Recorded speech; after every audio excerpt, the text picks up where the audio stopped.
За энэ өдрийн мэнд тэ чандагаас үзүүлж байна. За өөрөө бичлэг хийгээгүй аягүй хотчлаа. За өнөөдрийн бичлэгээр нэг Microsoft Excel Word-ын талаар нөгөө кракны асуудлаар жоох юм байна. За би ингээд Excel рүүгээ орсон чинь ингээд Product Activation Failed гэдэг ер нь бол крактсан лиценз нь бол дууссан байна. Надад яах ч вэ?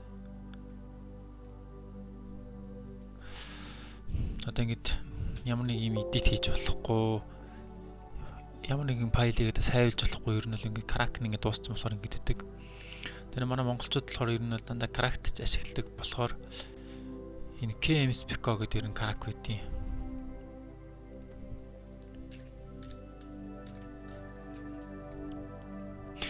Энэ ер нь Office-ийн бүх ер нь вершн гэрэн крактдаг. Гэхдээ дандаа нөгөө нэг 6 сараар дандаа нөгөө крактдаг болохоор 6 сарын дараа дахиад дуусчдаг.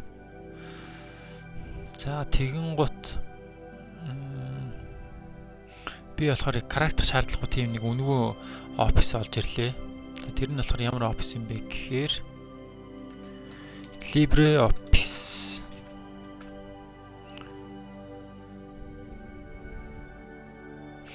За энэ бол ингээд өнгөө ингээд Office энэ шаардлагаар дараа татаад авчих болно. Тэгээд шив install гэж суулгах чинь өнгөө Office дотроо Excel, Word, PowerPoint гэх мэт ер нь ихэнх юмнуудыг багтаасан. Заавал давхар ер нь Linux дээр ажиллаж суудаг юм байна. Linux дээр ажилладаг LibreOffice гэдэг.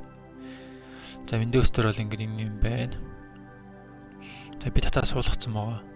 Нэр нь болохоор LibreOffice Calculation гэдэг нь болохоор энэ нь болохоор Excel нь. За Word нь болохоор ямар юм бэ? Doc гэсэн юм байсан. Олдгүй шүү. LibreOffice. Энэ шүү дээ. Word нь болохоор Writer юм биш үү? Энэ ерөөсөө л яг Microsoft-ийн Office болон Word Excel-ийг дуурайсан яг л төстэй ингээл бүх ойр зэрэг бүх мэдээлэл ингээ байж байгаа. За би одоо чинь Excel дээр нэг юм тоонууд ингээл бичээл та тэгэн гут одоо ингээд Excel шиг ажиллана гэсэн үг. Ингээл за тэгэн гут дахиад нэг өөр тоонууд бичээд явчих. Энэ ерөөсөө яг Excel-ийг дуурайлгаа хийсэн. Excel дээр ашигладаг бүх формулаанууд нь ажиллана, бүх control командууд нь ажиллана. За би чинь энийг одоо ингээд sum хийгээ үзэлт. Sort column, print болон insert. Зяхуу sum нь яхарна. За sum нь энэ доор бол ингээд харагдаж байгаа 131 гэд. За би тэгэн гошоо томьёо бараг бичиж дөө.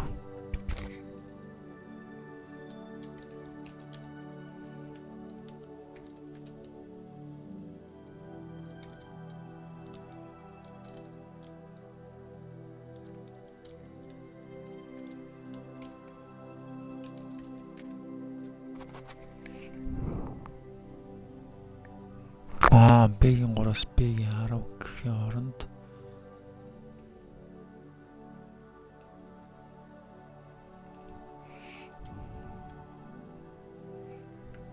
за шууд ингэчих болох юм байна. Ерөөс том юм ингээл ажиллаж байгаа юм байна. За чинь бидний хамгийн ашигладаг VLOOKUP-аас аваад ер нь бүгд ажиллана. За тэгээд зураг мураг нэмэн ерөөсөө л яг Excel-ийг дуурайсан хамгийн гол нь өнгөө юм програм байгаа байхгүй юу? LibreOffice гэдэг. За тэгэн хотоос файлаа сайвлахдаа бид нэр мэдээж арай өөр төрлөөр сайвлна гэсэн үг. Тэр нь юу гэхээр LibreOffice нь үндсэн формат нь ийм форматтай байгаа. Тэгэн хот бид нар болохоор энэ байна. Ингээд Excel-д зориулаад ингээд одоо нэг даргалуугаа юм багш руугаа явууллаа гэхэд Excel-ийн формат руу оруулаа ингээд хадгалчихсан гэсэн үг. Тэгээ энийгээ буцаагаад бид нар Office 365, Office 2011, 14 энэ Office-аар нээж болно. Эсвэл LibreOffice-аар нээж ялан гарan болно гэсэн үг. За энэ миний кракт дууссан ингээд маяглаад байгаа маа.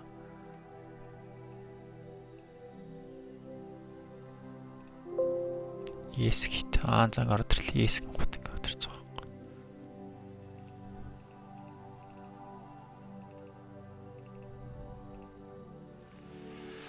За Word нь муу адилхан. Ерөөсөө ингээл бичгтээ ингээд бүх мэдээлэл фонт ойр зүрийн юмнууд ерөөсөө бүгд байж байгаа. Тэгэл бичээл явчихна мэдээж. Сайвлахтай мэдээж бас Microsoft 365-аар сайн болчихнаа гэсэн үг. Тэр ингээд байна. Ерөөсө бүх Office-ийн бүх төрлөөр хамгийн дээдлэр энэ боломжтой хамгийн сүүл хувилрна. За ийм л гоё програмыг би олж ирлээ. Ер нь бол Office 365 ер нь бол Crack нь ер нь үнэхээр лайт байдаг. Байнгын Crack дуусчдаг. Тиймүүд асуудал ер нь гараад идэг. LibreOffice ашиглах хэлчихсэн юм. Тийм асуудлаас хизээч гарахгүй ер нь их гоё болчихноо гэсэн үг. За баярлалаа.